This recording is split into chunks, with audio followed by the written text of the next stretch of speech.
Hi good morning student. बेटा आज के इस लेक्चर में हम लोग बात कर रहे हैं क्लास 11 हिंदी मीडियम बायोलॉजी के आपके नेक्स्ट टॉपिक चैप्टर नंबर 2 का आपका नेक्स्ट टॉपिक है दैट इज प्रोटिस्टा।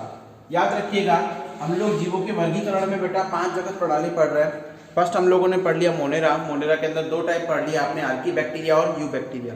ठीक है, आज हम लोग बात कर रहे हैं जगत प्रोटिस्टा की कि प्रोटिस्टा क्या है, किस तरीके से उसके अंदर बेसिक चीजें होती हैं, कौन कौन से उसके अंदर ग्रुप आते हैं और वो किस तरीके से रिप्रोड्यूस करता है। तो सुनिएगा मेरी बात, क्योंकि ये आज का जो लेक्चर है बहुत अल्ट्रा इंपॉर्टेंट है, बहुत काफ़ी चीज़ें नई नई लेके आएगा।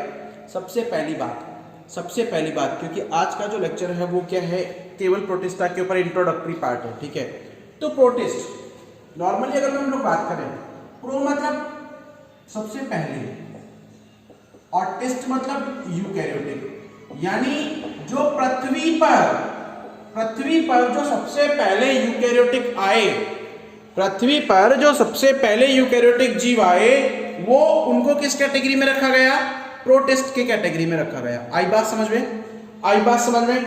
अब ये प्रोटिस्ट क्या है, मोनेरा के बाद वाली कड़ी है।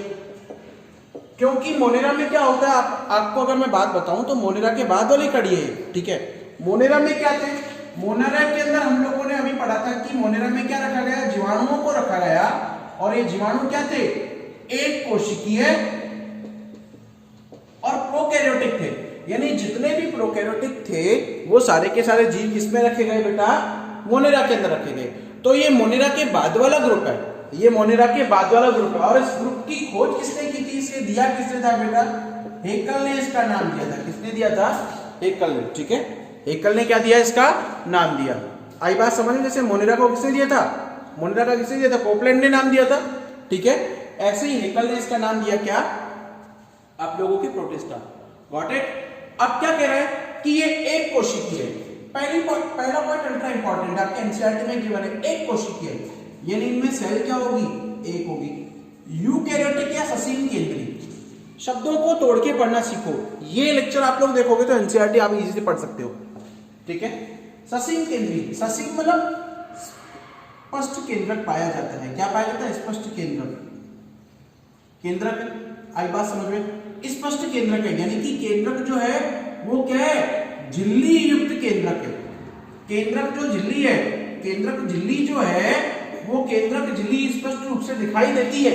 ससीम मतलब स्पष्ट, सुस्पष्ट केंद्रक। ठीक है, इसके अलावा इसमें बेटा कई झिल्ली युक्त कोशिकांग भी पाए जाते हैं, जैसे माइटोकॉन्ड्रिया वगैरह है। क्लियर है? तो इसीलिए इसे क्या कहा गया, सेल एक अकेली थी और आप लोगों के इसका जो सेल का स्ट्रक्चर था, कोशिका की जो संरचना थी वो किस प्रकार की थी, यूकैरियोटिक के प्रकार की थी। आई बात समझ में? क्लियर है? कोशिका की संरचना किस प्रकार की थी, यूकैरियोटिक प्रकार की थी। तो यूकैरियोटिक प्रकार की संरचना होने के कारण इसे एक कोशिकीय यूकैरियोटिक में रखा गया। आई बात समझ में?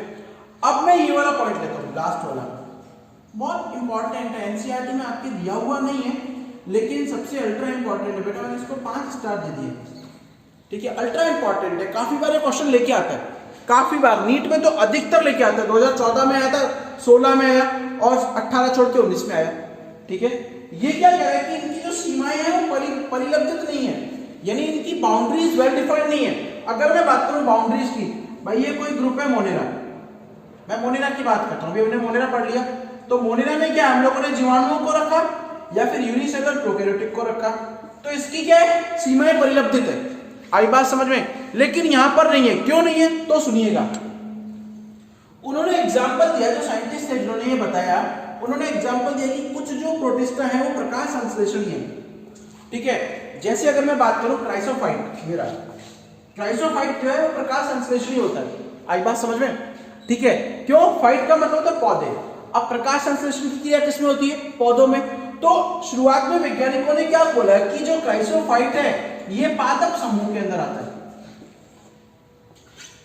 ठीक है, क्योंकि फोटोसिंथेसिस कर रहा है। क्लियर है? लेकिन जब इसकी संरचना के बारे में पता लगाया तो संरचना जो थी वो कैसी थी, एक कोशिकीय और यूकैरियोटिक संरचना थी। एक कोशिकीय यूकैरियोटिक संरचना थी। क्लियर है बेटा?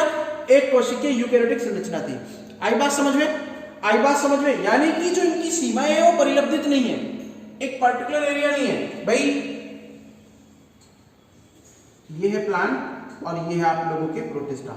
अब जो क्राइसोफाइट्स थे, क्राइसोफाइट्स हालांकि ग्रुप इसका है लेकिन उनमें फोटोसिंथेसिस हो रहा था, प्रकाश संश्लेषण हो रहा था, तो उसको इसमें भी रखा गया। क्लियर है?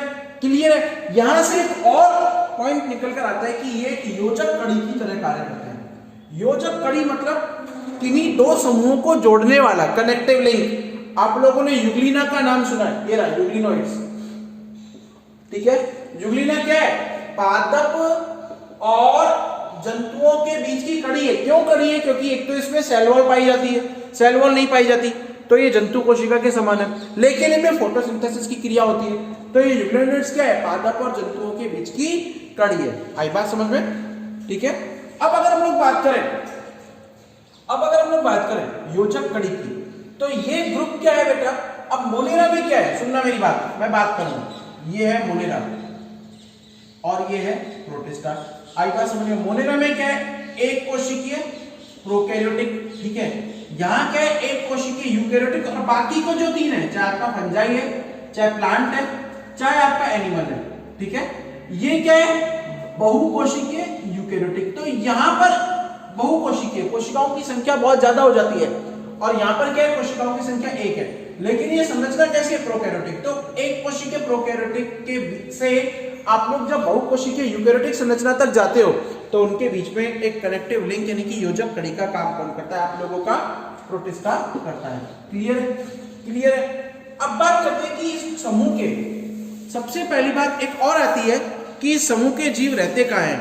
तो इस समूह के जीव जो है वो मोस्टली यानी 98% जीव जो है वो जलीय आवास में रहते हैं। वो कैसे होता है? एक्वेटिक होता है। आई बात समझ में? जलीय आवास में होते हैं। क्लियर है? फिर बात करो सीलिया और फ्लैजेला। अच्छा, यहां पर भी एक क्वेश्चन आता है जो नीट में आप लोगों को परेशान करता ही करता है, ठीक है। क्या होता है? एक तो वर्ड है सीलिया फ्लैजेला और यहां पर एक मैं बोलूं पिलाई और फिम्बरी। फिम्बरी और पिलाई जो है वो बताओ अटैचमेंट के लिए वो केवल सेल अग्रता के लिए रिस्पॉन्सिबल होते हैं। याद रखना, चार ऑप्शन आएंगे और चारों ऑप्शन एक दूसरे से मिलते जुलते हैं। फ्लैजेला क्या है बेटा? ये मेम्ब्रेन है, इससे इस तरीके से जुड़ता है। सीलिया क्या है? इस तरीके से पूरी सरफेस के ऊपर छोटे छोटे बालों के रूप में संरचना होती है। पिलाई क्या होती है? अंदर की तरफ होती है। और फिम्बरी क्या होता है बेटा? बाहर की तरफ इस तरीके का अटैचमेंट के लिए होते हैं। क्लियर है? तो ये फिम्बरी और पिलाई जो है ये केवल सेल अग्रता के लिए रिस्पॉन्सिबल होते हैं, लेकिन को मूवमेंट के लिए, गति के लिए क्या रिस्पॉन्सिबल होता है बेटा? फ्लैजेला। क्लियर है? तो अगर आपके पास आए क्वेश्चन कि प्रोटिस्टा में गति के लिए रिस्पॉन्सिबल होता है तो वो क्या होता है? केवल फ्लैजेला ही आपको टिक करना है, बाकी को नहीं करना। लास्ट आता है कि जनन किस तरीके से करते हैं। तो जनन की अगर हम लोग बात करें तो इनमें दोनों प्रकार का होता है, एलैंगिक और लैंगिक, ठीक है।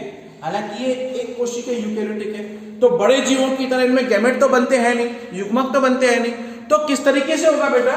इनमें जो कोशिकाएं हैं यानी कि आपस में कोशिकाएं आकर फ्यूज हो जाती हैं, जुड़ जाती हैं, और जुड़ने के बाद संलयन का मतलब होता है जुड़ना, इंग्लिश में बोलते हैं इसको सेल फ्यूजन, ठीक है। अब कोशिकाएं आकर जुड़ गई, जुड़ने के बाद क्या किया उन्होंने? एक कोशिका जाइगोट का निर्माण किया जो आगे चलकर नए जीव का निर्माण करती है। क्लियर है? और एसेक्सुअल के अंदर वही, अलैंगिक के अंदर वही विखंडन वगैरह के द्वारा होता है। अब इसमें कौन कौन सी कैटेगरीज आती है, कौन कौन से ग्रुप आते हैं, उसके लिए बेटा एक ट्रिक है, SPCD भाई, सुपरिटेंडेंट ऑफ पुलिस और कैडेट, ठीक है ना।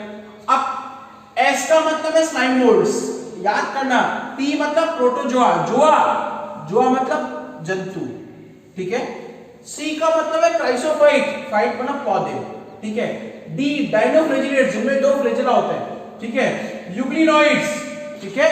तो E मतलब यूग्लिनोइड्स। तो इसमें 5 समूह आते हैं, कौन कौन से? Slime moulds, protozoa, chrysophyte, dinoflagellates और यूग्लिनोइड्स। आई बात समझ में? क्लियर है? क्लियर है? तो आज हम लोगों ने प्रोटिस्टा का क्या लिया? इंट्रोडक्शन लिया। Got it?